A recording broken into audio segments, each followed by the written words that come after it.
Hi, I'm Ruthie Rose, and I'm here to talk about Forevermore by Jim Musgrave. It is a steampunk novel, and it is set in post-Civil War New York City, and the year is 1865. And now the story is about the mysterious circumstances surrounding the death of Edgar Allan Poe. Edgar Allan Poe, the master of the macabre, the dark and mysterious of his day.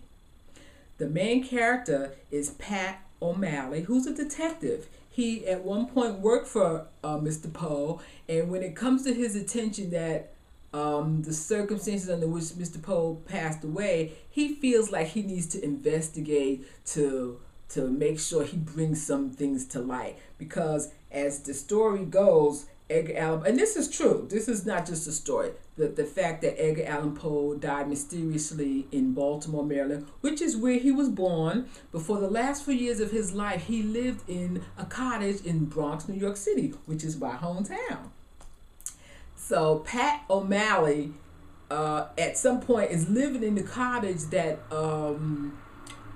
was owned by Mr. Poe, and it is brought to his attention about the, mysterious death and the strange goings on, and he decides to do an in-depth investigation. But Mr. O'Malley has a hang-up. He has a problem with intimacy with women, and this plays a part in the story, a role in the story, because to help him solve the mystery, he goes to a woman of the evening, a one Miss Becky Charming, and charming she is because she charms him right out of his pants.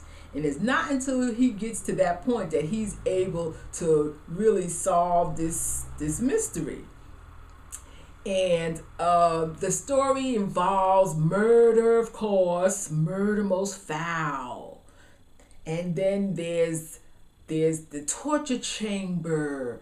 Then there's the eating of cats. There's recurring nightmarish dreams and just all type of deceitful things going on that makes you wonder now exactly who's the one responsible for the death of Edgar Allan Poe.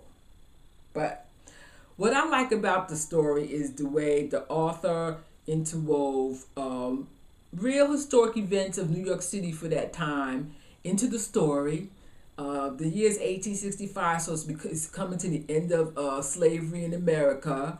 And he talks about the draft rights that took place in New York City, and I know that those happened. I was there. And he weaves a very, very intriguing, mysterious, dark story from the events of the day, the current events of the day, and even the current authors of the day, like Melville, Walt Whitman, Longfellow.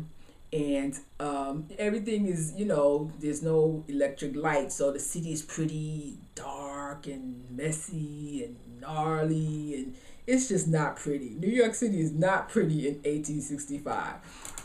But the story is quite intriguing. It grabs your attention, and it holds it. And it's a short story. It's not long. I shouldn't say it's a short story, but it's an easy read. It really is. So you should just go ahead and read it and take my word for it. It's a delightful and charming story. Thank you for reading, and thank you for watching.